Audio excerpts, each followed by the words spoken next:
The Individuals with Disability Education Act defines SLD as a disorder in one or more of the basic psychological processes involved in understanding or in using language, spoken or written, that may manifest itself in the imperfect ability to listen, think, speak, read, write, spell, or to do mathematical calculations.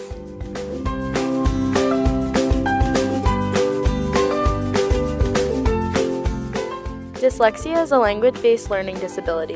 Dyslexia refers to a cluster of symptoms which result in people having difficulties with specific language skills, particularly reading. Different ways people with dyslexia see words are upside down. Letters can also be seen as backwards. Letters that look similar to one another can be jumbled and mistaken for other letters. Social model of disability is a reaction to the dominant medical model of disability, which in itself is a functional analysis of the body as a machine to be fixed in order to conform with normative values. The social model of disability identifies systematic barriers, negative attitudes, and exclusion by society, either purposely or inadvertently. That means society is the main contributory factor in disabling people. While physical, sensory, intellectual, or psychological variations may cause individual functional limitations or impairments, these do not have to lead to disability unless society fails to take account of and include people regardless of their individual differences. So in school, where reading is a predominantly demanded skill, a child with dyslexia may experience disability when trying to learn about the solar system because the information is provided in written text. But if you take away the written text and give that same child other modes of acquiring information about the solar system, they won't have any problem at all learning about it. It's a societal expectation and the heavy demand on our weakest skill that create disability.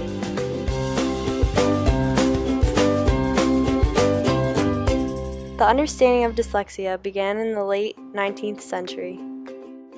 In 1887, a German ophthalmologist, Rudolf Berlin, was the first to use the word dyslexia in place of word blindness.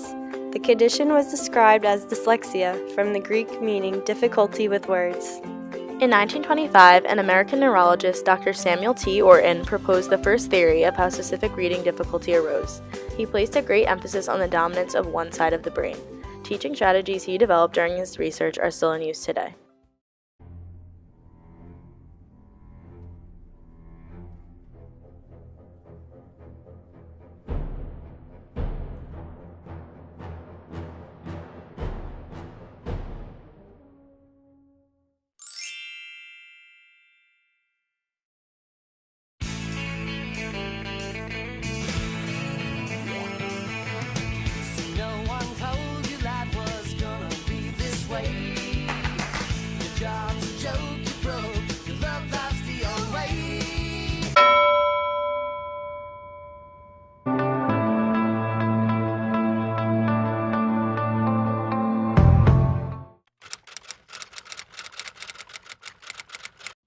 Hi, I'm Daniel Lapidow. I'm a fifth year here in the CCS program at the College of New Jersey, and I'm a person with dyslexia. My biggest daily struggle with dyslexia is generally reading, writing, and math. You know, every day you have to read something. Every day you usually have to write something. So it's just what normal. I would hate to use the word normal people, but it's just everyday stuff. You know, reading, writing, math occasionally. Especially when you're in a college setting, every day you're reading, writing, even like reading a text from someone or reading a Facebook status. That's daily schedule, just basically decoding this English to a person with dyslexia, especially me.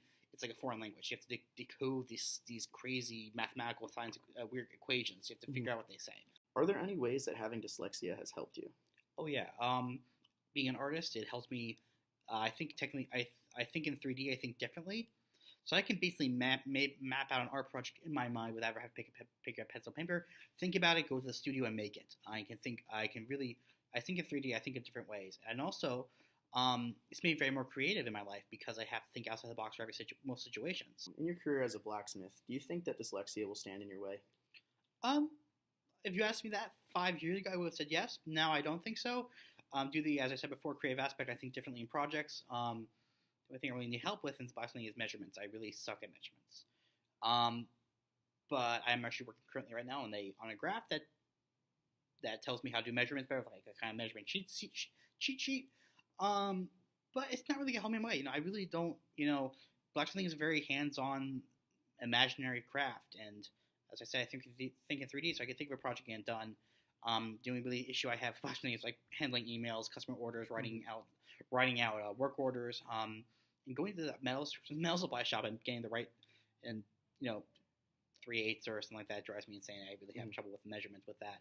But it's not going to stand in my way at all. Actually, to make me a better smith because I have to work harder to understand what I need to get what I need. That's wonderful. So different, but not impossible. No.